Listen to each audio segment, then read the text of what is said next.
Hey guys, welcome to Jamie Code.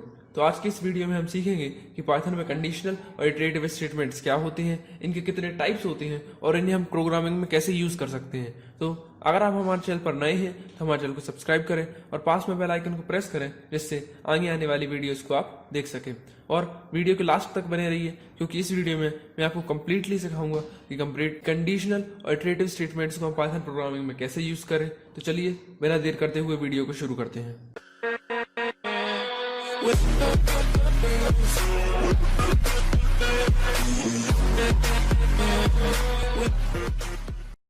तो conditional और iterative statement से पहले हम ये जान लेते हैं कि पाइथन में स्टेटमेंट क्या होता है। पाइथन में स्टेटमेंट वो एक इंस्ट्रक्शन होता है जो हम कंप्यूटर को देते हैं जिससे वो कोई भी वर्क परफॉर्म कर सके। पाइथन में 3 तरीके के स्टेटमेंट होते हैं। फर्स्ट है एम्प्टी स्टेटमेंट, सेकंड है सिंपल स्टेटमेंट एंड थर्ड है कंपाउंड स्टेटमेंट। तो चलिए इन तीनों स्टेटमेंट्स को भी जान लेते हैं। तो पहले आता है हमारा एम्प्टी स्टेटमेंट। पाइथन में एम्प्टी स्टेटमेंट सिंपलेस्ट स्टेटमेंट होता है। पाइथन में पास स्टेटमेंट को हम एम्प्टी स्टेटमेंट कहते हैं। पास स्टेटमेंट से ही आप समझ सकते हैं कि पास स्टेटमेंट एक ऐसा स्टेटमेंट है जिसकी हमें प्रोग्रामिंग में सिर्फ वहां पर यूज पड़ती है जहां पर हमें लॉजिक नहीं चाहिए, लेकिन वहां पर हमें कोई स्टेटमेंट चाहिए। मतलब अगर आपको कहीं पर कुछ लिखना हो लेकिन उसका कुछ लॉजिक ना हो, तो वहां पर आप एम्प्टी स्टेटमेंट, पास स्टेटमेंट को यूज कर सकते हैं। चलिए तो हम बढ़ते हैं हमारे सेकंड स्टेटमेंट की ओर, जो कि है सिंपल स्टेटमेंट। पाइथन में सिंगल लाइन स्टेटमेंट्स को ही हम सिंपल स्टेटमेंट कहते हैं, या फिर जो सिंगल एग्जीक्यूटिबल स्टेटमेंट होता है उसे हम सिंपल स्टेटमेंट कहते हैं। जैसे कि आप यहाँ पर इनपुट फंक्शंस के जरिए बना सकते हैं, प्रिंट फंक्शंस के जरिए बना सकते हैं। चलिए तो इसे एग्जांपल के जरिए समझते हैं। तो जैसे कि पहले हम कोई एक प्रिंट स्टेटमेंट बनाते हैं, तो उसके लिए आप लिखिए प्रिंट, और यहाँ पे कोई भी एडिशन या मल्टीप्लिकेशन का आप स्टेटमेंट बना सकते हैं, जैसे कि 5 × 2। तो ये एक सिंपल स्टेटमेंट है और ये एक सिंगल लाइन स्टेटमेंट भी है। जैसे कि यहाँ पर रिजल्ट आ गया 10, तो ये जो सिंगल लाइन स्टेटमेंट होते हैं उन्हीं को हम सिंपल स्टेटमेंट कहते हैं। तो अब हम बढ़ते हैं हमारे नेक्स्ट टाइप की ओर, जो कि है कंपाउंड स्टेटमेंट। पाइथन में कंपाउंड स्टेटमेंट्स वो स्टेटमेंट्स होते हैं जो कि सिंपल स्टेटमेंट्स को कंबाइन करके बनाए जाते हैं। यानी कि अगर आप स्टेटमेंट्स के ग्रुप को जोड़ के एक यूनिट फॉर्म कर देंगे तो पाइथन में हम उसे कंपाउंड स्टेटमेंट कहते हैं। पाइथन में कंपाउंड स्टेटमेंट्स में आपके इफ और बहुत से ऐसे कंडीशनल लूप्स आ जाते हैं, तो इन्हें हम बाद में समझेंगे। अभी बस आप ये समझ लीजिए कि कंपाउंड स्टेटमेंट्स में सिंपल स्टेटमेंट्स को ही अलग तरीके से स्पेसिफिक यूज में लिया जाता है।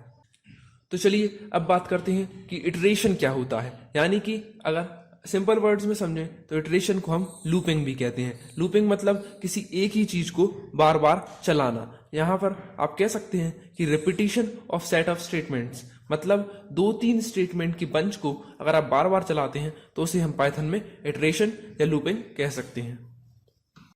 एग्जाम्पल के तौर पे आप ये समझ लीजिए कि आप डाइस को रोल जब तक करते रहेंगे जब तक 6 ना आ जाए। मतलब उस इटरेशन का जब वर्क कंप्लीट हो जाता है तो हम उस इटरेशन को रोक देते हैं। इसे भी आप लूपिंग कह सकते हैं। तो चलिए अब हम इटरेशन में जनरली स्टेटमेंट को यूज करते हैं उस स्टेटमेंट पे बात करते हैं, यानी कि हम पाइथन के इफ स्टेटमेंट पे बात करने जा रहे हैं। पाइथन में इफ स्टेटमेंट एक बहुत ही इंपॉर्टेंट और एक सिंपल स्टेटमेंट है। ये आपकी कंडीशन को टेस्ट करता है। अगर आपकी कंडीशन ट्रू है तो उस कंडीशन को ये वेरीफाई करके उसे रिजल्ट दे देता है। आप इफ वर्ड से ही समझ सकते हैं कि ये आप जो कुछ भी लिखेंगे पहले उसे चेक करेगा कि अगर वो कंडीशन जो आपने दी है वो मैच कर गई है, तो उसके बाद आप उस कंडीशन के जरिए उस स्टेटमेंट को एग्जीक्यूट कर सकते हैं। तो चलिए पहले हम इफ स्टेटमेंट के सिंटेक्स को समझ लेते हैं। तो इफ स्टेटमेंट को लिखने के लिए पहले आपको यहाँ पर इफ कीवर्ड लिखना होगा। अब इफ कीवर्ड के बाद आपको जो भी कंडीशन देनी है आपको वहां पर वो कंडीशन लिखनी होगी। अब जैसे ही आपने उस कंडीशन को लिख दिया तो बिल्कुल याद रखना कि उस कंडीशन के बाद आपको एक कोलन देना है। और पाइथन में जैसे ही आप कोलन देंगे और उसे एंटर मारेंगे तो ये देखिए उसने कुछ इंडेंटेशन दिया है, यानी कि जो नॉर्मल स्टार्टिंग लाइन होती है उससे थोड़ा उसने आगे दिया है। ये एक मेन चीज है जो कि एक कंपाउंड स्टेटमेंट को पहचानने में मदद करती है। आप यहाँ पर देख सकते हैं कि अब ये जो स्टेटमेंट हम लिखने जा रहे हैं, जो कि एक इफ स्टेटमेंट का सिंटैक्स है, वो एक कंपाउंड स्टेटमेंट है। तो यहाँ पर जो इंडेंटेशन हुआ है उससे आप पता कर सकते हैं कि ये एक कंपाउंड स्टेटमेंट है। पाइथन में इंडेंटेशन को हम इसलिए यूज करते हैं जिससे वो सिंपल स्टेटमेंट्स और कंपाउंड स्टेटमेंट्स को अलग अलग बता सके। और कंपाउंड स्टेटमेंट में सेम इंडेंटेशन वाले ब्लॉक को हम एक ब्लॉक कहते हैं, और उसके बाद अगर इंडेंटेशन चेंज होता है तो उसे हम दूसरा ब्लॉक कह देते हैं। तो जैसे कि हमने लिखा कि इफ लिखना है, फिर कंडीशन लिखना है, फिर कॉलन लगाना है, उसके बाद यहाँ पर आप कितने भी चाहें स्टेटमेंट्स लिख सकते हैं। अगर आपको इफ कंडीशन से बाहर निकलना है तो आपको पहले एंटर दबाना होगा और उसके बाद बैक स्पेस दबाना होगा। अब यहाँ पर आप इफ स्टेटमेंट से बाहर निकल चुके हैं। तो चलिए हम इसे किसी एग्जाम्पल के जरिए समझते हैं। तो एग्जाम्पल के लिए पहले हम मान लीजिए कि एक स्ट्रिंग बना लेते हैं, जैसे कि s equal to Python programming. अब हम इसमें इफ कंडीशन लगाएंगे। आप यहाँ पर किसी भी वर्ड या किसी सेट ऑफ कैरेक्टर्स के लिए यहाँ पे इफ स्टेटमेंट लगा सकते हैं। जैसे कि हम यहाँ पर लगाते हैं कि इफ g इन s, यानी कि अगर g वर्ड s में है तो आप यहाँ पर उसका स्टेटमेंट दे सकते हैं कि हमें प्रिंट करना है g इज प्रेजेंट। आप यहाँ पर देख सकते हैं कि अगर g वर्ड s में है, कैरेक्टर s में है, तो वहां पर वो प्रिंट कर देगा g इज प्रेजेंट। चलिए तो इसे रन करके देखते हैं। रन करने के लिए आप कंट्रोल S दबा सकते हैं या फिर डायरेक्ट F5 की भी दबा सकते हैं। यहाँ पर देखिए वो बोल रहा है कि पहले आप इसे सेव कीजिए। सेव करने के लिए आप कुछ भी नाम दे दीजिए। जैसे अब जब इसे रन करेंगे तो ये बता रहा है कि G इज प्रेजेंट, यानी कि G इसमें प्रेजेंट है। तो आप यहाँ पर देख सकते हैं कि यहाँ पर ये उसको G मिल गया है, तो इसलिए उसने यहाँ पर लिख दिया है कि G इज प्रेजेंट।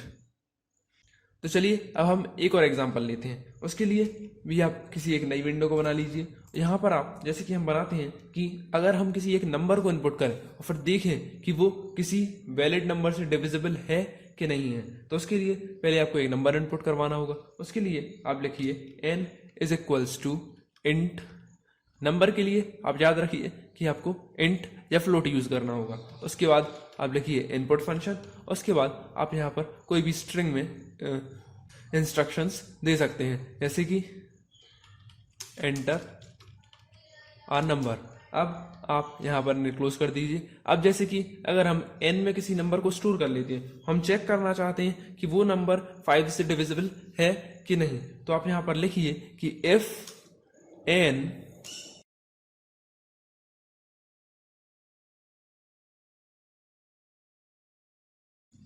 तो आप यहाँ पर देख सकते हैं कि हमने लिखा है n% 5 इज इक्वल्स टू 0। तो इसका मतलब है कि अगर n अगर 5 से डिविजिबल है और रिमाइंडर 0 आता है तो आपकी ये कंडीशन ट्रू हो जाती है। यानी कि अब इसके बाद आप प्रिंट करना चाहेंगे कि ये जो नंबर है, यानी कि जो n है, वो डिविजिबल है 5 से। तो आपने यहाँ पर ये तो देख लिया कि अगर वो नंबर डिविजिबल है तो हम ये वाला मैसेज प्रिंट कर देंगे। अब अगर वो नंबर डिविजिबल नहीं है तो अभी हमें कुछ ना कुछ तो यूजर को इन्फॉर्मेशन देनी होगी। तो उसके लिए हम इफ स्टेटमेंट के सेकंड पार्ट को यूज करते हैं, यानी कि अगर कंडीशन फॉल्स होती है तो उसके लिए भी एक स्टेटमेंट होता है जिसे हम एल्स स्टेटमेंट कहते हैं। आप नाम से समझ सकते हैं कि एल्स का मतलब होता है जब पहली कंडीशन ट्रू ना हो तो उसके बाद वाली कंडीशन चेक की जाती है। अब एल्स कंडीशन में आपको ये तो पता ही है कि अगर 5 से डिविजिबल नहीं है तो वो एल्स कंडीशन में आएगा। अब उसके लिए आप यहाँ पर प्रिंट दे सकते हैं n is not divisible by 5। आप यहां पर देख सकते हैं कि अगर n 5 से डिविजिबल है तो इफ कंडीशन ये वाली परफॉर्म होगी, और अगर n जो है वो 5 से डिविजिबल नहीं है तो कंडीशन ये वाली परफॉर्म होगी। यानी कि आप if और else को दोनों को साथ में यूज करके हमने ये प्रोग्राम बनाया है। चलिए तो वैसे रन करके देखते हैं।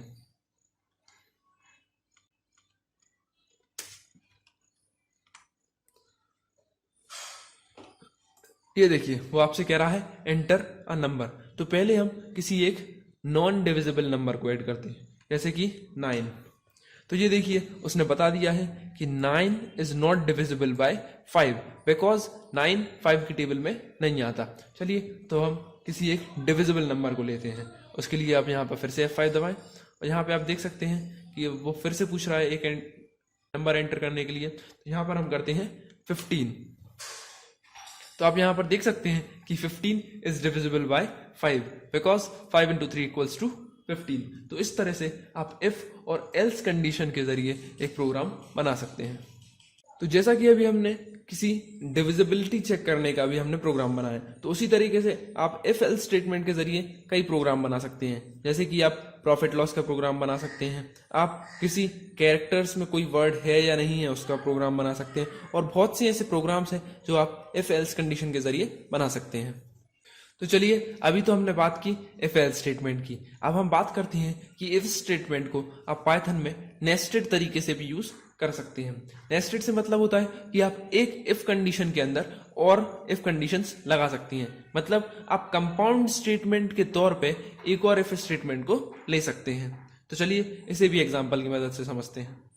तो जैसे कि अभी हमने इफ एल्स स्टेटमेंट के जरिए एक डिविजिबिलिटी का प्रोग्राम बनाया था, तो अब हम किसी एक डबल डिविजिबिलिटी वाला प्रोग्राम बनाते हैं। जैसे कि अब हम चेक करेंगे कि एक नंबर जो हम इनपुट करा रहे हैं वो 5 से भी डिविजिबल है और 2 से भी डिविजिबल है, यानी तो उसके लिए पहले तो आप एक नंबर इनपुट करवा लीजिए, जैसे कि n equal to int input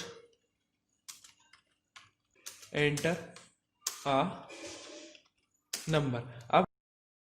अब यहाँ पर एक नंबर इनपुट n में हो जाएगा। उसके बाद हम पहले कंडीशन चेक करेंगे कि वो नंबर 2 से डिविजिबल है कि नहीं। तो उसके लिए आप लिखिए if n% 2 is equals to 0, मतलब अगर हम उस नंबर को 2 से डिवाइड करें तो क्या रिमाइंडर 0 आ रहा है।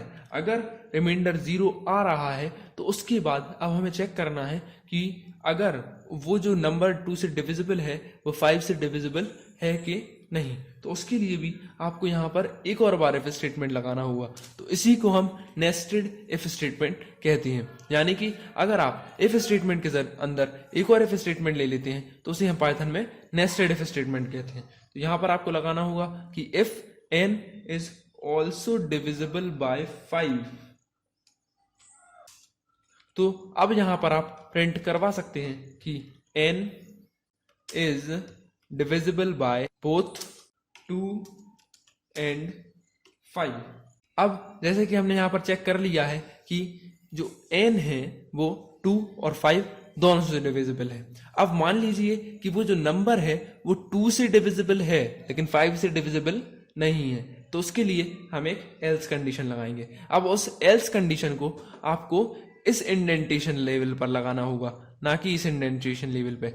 आप यहां पर लगाएंगे कि अगर वो नंबर 2 से डिविजिबल है, वो तो हमने यहां पर चेक कर लिया, अब हम इस स्टेटमेंट के अंदर आ गए हैं। तो अगर वो 5 से भी डिविजिबल है तो पाइथन ये रिजल्ट प्रिंट कर देगा। लेकिन अगर वो 5 से डिविजिबल नहीं है तो यहां पर हम प्रिंट करेंगे else print n is divisible by only 2 not 5। अब जैसे कि हमने यहाँ पर प्रिंट कर दिया है कि अगर एग्जीक्यूशन एल्स में जाता है तो इससे हमें पता चलेगा कि जो नंबर है वो सिर्फ 2 से डिविजिबल है, 5 से नहीं। अब आपने यहाँ पर चेक कर लिया है कि वो नंबर जो है वो 5 से डिविजिबल नहीं है, तो फिर वो 2 से डिविजिबल तो है। अब उसके बाद हम कंडीशन लगाते हैं कि अगर वो नंबर 2 से भी डिविजिबल नहीं है तो उसके लिए हम एक और एल्स स्टेटमेंट लगाएंगे। उसके लिए हम यहाँ पर लिखेंगे print n is not divisible by 2। तो इस तरीके से हमने एक प्रोग्राम बनाया है जिससे आप चेक कर सकते हैं कि प्राइमरी हम चेक करेंगे कि वो नंबर 2 से डिविजिबल है कि नहीं। अगर वो 2 से डिविजिबल है तो फिर वो 5 से भी डिविजिबल है कि नहीं। आप ध्यान से देखिए कि अभी हमने प्राइमरी कंडीशन लगाई है कि जो n है वो 2 से डिविजिबल है कि नहीं। अभी हमने ये चेक नहीं किया कि वो 5 अकेला 5 से डिविजिबल है कि नहीं। अगर अभी 2 से डिविजिबल है तो उसके बाद हम 5 को चेक करेंगे।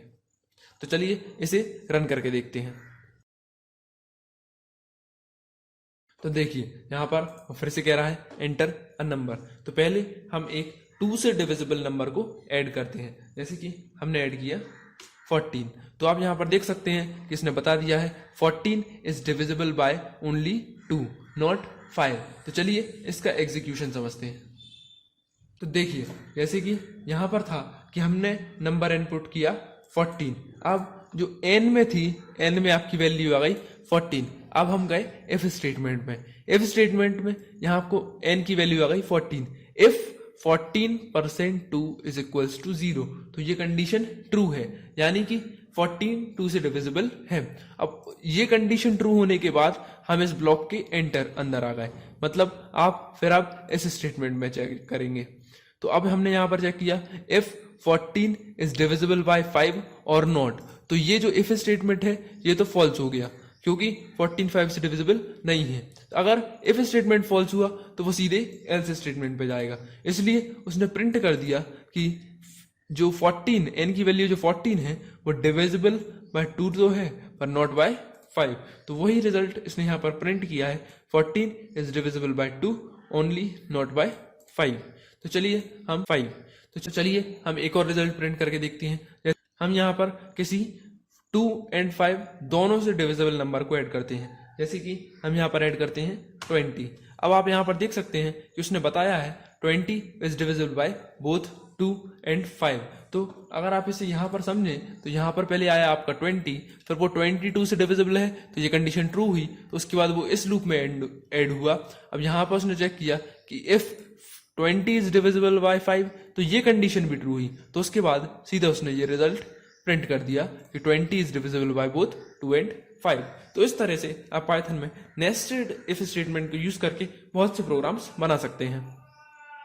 तो जैसे कि आज की इस वीडियो में हमने सीखा कि हम कैसे नेस्टेड इफ स्टेटमेंट को यूज कर सकते हैं, कैसे इफ और एल्स स्टेटमेंट को पाइथन प्रोग्रामिंग में यूज कर सकते हैं। अगर आपको ये वीडियो अच्छी लगी हो तो इस वीडियो को लाइक करें, चैनल को सब्सक्राइब करें और इस वीडियो को अपने फ्रेंड्स के साथ शेयर करें। चलिए तो हम मिलते हैं अगली वीडियो में, तब तक के लिए कीप प्रैक्टिसिंग।